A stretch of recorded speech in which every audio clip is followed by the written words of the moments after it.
జాతీయవాద జర్నలిజానికి అసలైన వేదిక నేషనలిస్ట్ హబ్ ని సబ్స్క్రైబ్ చేసుకోండి. నోటిఫికేషన్స్ కోసం బెల్ ఐకాన్ పై క్లిక్ చేయండి. నమస్తే, వెల్కమ్ టు నేషనలిస్ట్ హబ్.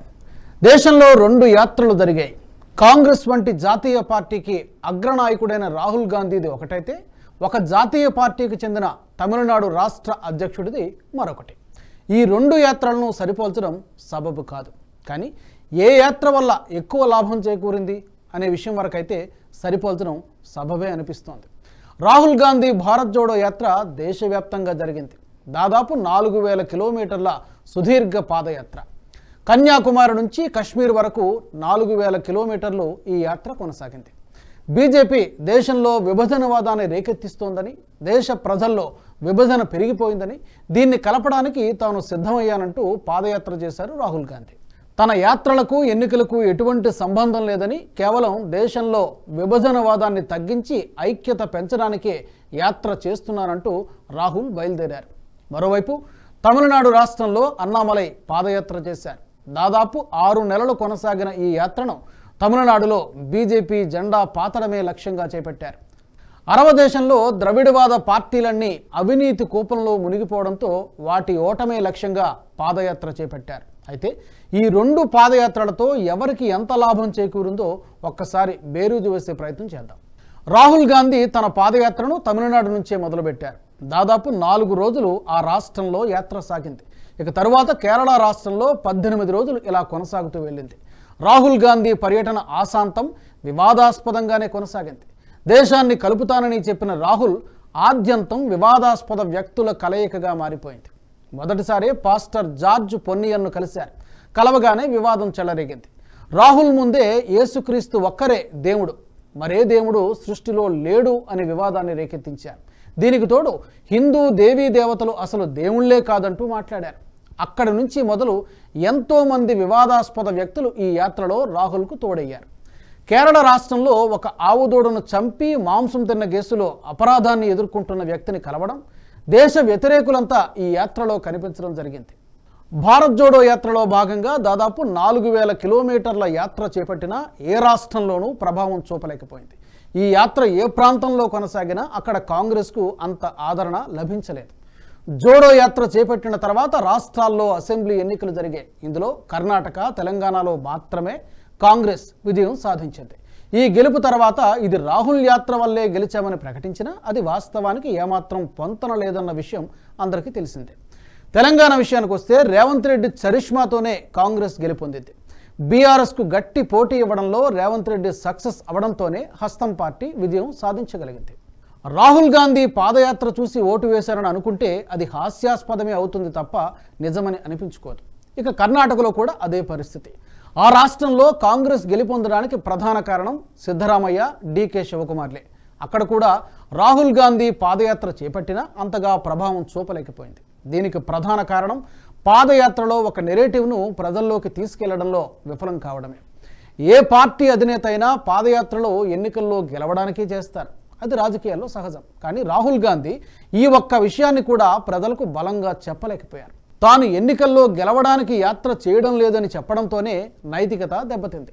ఈ యాత్ర వల్ల అతనికి కలిగిన ఒకే ఒక్క ప్రయోజనం అప్పటి వరకు ఉన్న పప్పు అనే పేరు కాస్త తగ్గడమే. డీపప్పునైజేషన్ అనే శీర్షికన ఎన్నో పత్రికలు ఇదే అంశాన్ని ప్రస్తావించాయి. 5-10 వయసులో ఇంకా డీపప్పునైజేషన్కు పోరాడుతూ ఉంటే ఇక ఎన్నికల్లో గెలిచేదన్నాడు. ఇక తమిళనాడు రాష్ట్రంలో అన్నామలై పాదయాత్ర విషయానికి వస్తే అన్నామలై ఐపీఎస్ ఉద్యోగానికి రాజీనామా చేసి రాజకీయాల్లోకి వచ్చారు. బీజేపీ అధిష్టానం అతనికి పార్టీ అధ్యక్ష బాధ్యతలు కట్టబెట్టినప్పటి నుంచి ఎంతో కష్టపడ్డారు. ద్రవిడవాద రాజకీయాల్లో కాషాయ జెండాను రెపరెపలాడించడానికి పరితపించారు. ప్రజా సమస్యలపై అనునిత్యం పోరాడుతూ ముందుకు సాగారు. ఈ క్రమంలోనే బీజేపీ తమిళనాడు పాదయాత్ర జూలై 28, 2023న హోంమంత్రి అమిత్ షా చేతుల మీదుగా రామేశ్వరం నుండి ప్రారంభమైంది. ఇది ఫిబ్రవరి 28, 2024న పల్లడం వద్ద ప్రధానమంత్రి నరేంద్ర మోదీ ర్యాలీతో ముగిసింది. ఈ 2 తేదీల మధ్య జరిగిన సంఘటనలు తమిళనాడు రాజకీయాల్లో కొత్త రాజకీయ అధ్యాయాన్ని రచించాయి. రాజకీయ నాయకుడిగా అన్నామలై ఎదుగుదలకు సాక్షిగా నిలిచింది. ఎన్ మక్కల్ యాత్ర 9827 కిలోమీటర్లు, 39 పార్లమెంటు నియోజకవర్గాలు మరియు 234 అసెంబ్లీ నియోజకవర్గాలను కవర్ చేసింది. అన్నామలై 209 స్ట్రీట్ కార్నర్ సమావేశాల్లో పాల్గొన్నారు. ఈ యాత్రలో మొత్తం దాదాపు 10,98,750 మందిని అన్నామలై స్వయంగా కలిశారు. ఈ యాత్రలో 5 లక్షల పుస్తకాలు అమ్ముడుపోయాయంటే దీని ప్రభావం ఎంతలో ఉందో మనం అర్థం చేసుకోవచ్చు. వర్షం, చలిగాలులు, సూర్యకిరణాల ప్రభావం లేకుండా ప్రజలు గంటల తరబడి వేచి ఉన్నారు. పెద్ద పెద్ద దండలు, తువ్వాలు, శాలువాలు, సావనీర్లు మొదలైన అనేక రకాల బహుమతులను ప్రజలు అందిస్తూ అతనిపై ప్రేమ కురిపించారు. అన్నామలై అనర్గళమైన భాషా నైపుణ్యం, తమిళం, ఇంగ్లీషు రెండింటిలోనూ మాట్లాడగలరు. అందరినీ కలుసుకునే నైపుణ్యం అన్నామలై సొంతం. సీఎం స్టాలిన్, అన్నాడీఎంకే నేత ఎడప్పాడి పళనిస్వామి ఇద్దరు జనాకర్షక ప్రసంగాలు చేయడంలో వెనుకబడిన వారే. వారి తప్పుడు ఉచ్చారణలు, తప్పుడు ప్రకటనలు చాలాసార్లు హాస్యాస్పదంగా మారాయి. 2026 నాటికి తమిళనాడు రాష్ట్రంలో బీజేపీ ఎలా బలీయమైన శక్తిగా అవతరించగలదో, ఏఐఏడీఎంకేను ఎందుకు వదులుకోవాలో Annamalai power point presentation BJP కేంద్ర నాయకత్వాన్ని దృష్టిలో పెట్టుకునేలా చేసింది. 2024లో బీజేపీ ఒంటరిగా వెళ్ళి ఒక్క సీటు కూడా గెలవకపోయినా ఓట్ల శాతం పెరిగేలా చూస్తానని, 2 ద్రవిడ పార్టీలకు ఓట్ షేర్లో చుక్కలు చూపిస్తానని తన ప్రజెంటేషన్లో స్పష్టం చేశారు. దీన్ని బీజేపీ కేంద్ర నాయకత్వం అంగీకరించింది. దీంతో అన్నాడీఎంకే ఎన్డీఏ కూటమి నుంచి బయటకు వచ్చేసింది. అన్నామలై తన పాదయాత్రతో ఎన్నికల లక్ష్యాలను సరిగ్గా ఛేదించారు. ప్రస్తుతం తమిళనాడు రాజకీయాల్లో తెలియని శూన్యత కనిపిస్తోంది. ఓవైపు అధికార పక్షం డీఎంకే తన బలాన్ని అలాగే నిలుపుకుంటున్నా విపక్షం రోజురోజుకి బలహీనమైపోతోంది. ప్రధాన ప్రతిపక్షంగా ఉన్న అన్నాడీఎంకే ఆ రాష్ట్రంలో నాయకత్వలేమని ఎదుర్కొంటోంది. జయలలిత మరణం తర్వాత అంతటి చరిష్మా గల నేతలు ఆ పార్టీలో లేకపోవడం, ప్రస్తుతం ఉన్న ఓపీఎస్, ఈపీఎస్ల మధ్య ఆధిపత్య పోరు నెలకొనడంతో ఆ పార్టీ బలహీనమైపోతోంది. దీనికి తోడు రాష్ట్ర ప్రజల్లో తగిన నాయకుడిని చూపడంలో ఆ పార్టీ విఫలమవుతూ వస్తోంది. ఈ క్రమంలో అన్నామలై ముందుకొచ్చారు. ఉనికే లేని బీజేపీని ప్రస్తుతం 2వ స్థానానికి తీసుకొచ్చారు. ఇటీవల వెలువడిన ఓ సర్వేలో రాష్ట్రమంతా 18% సీట్లతో కమలం పార్టీ 2వ స్థానంలో ఉన్నట్టుగా సర్వేలు చెబుతున్నాయి. ప్రస్తుతం కాషాయ పార్టీ సార్వత్రిక ఎన్నికలు కాకుండా అసెంబ్లీ ఎన్నికలే టార్గెట్గా ముందుకు సాగుతోంది. కానీ సార్వత్రిక ఎన్నికలకే బీజేపీకి సంస్థాగతంగా బలం ఏర్పడినట్లు విశ్వసనీయ వర్గాల సమాచారం.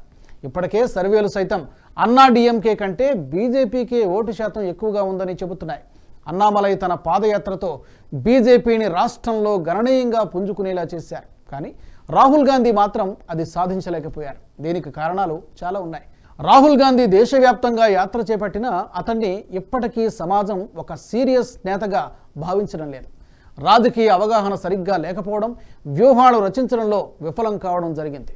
మరోవైపు అన్నామలై మాత్రం పగడ్బందీ వ్యూహాలతో తన చతురతకు పదును పెట్టి అనుకున్నట్లుగానే బీజేపీని అధికారం వైపు ముందుకు తీసుకెళ్తున్నారు.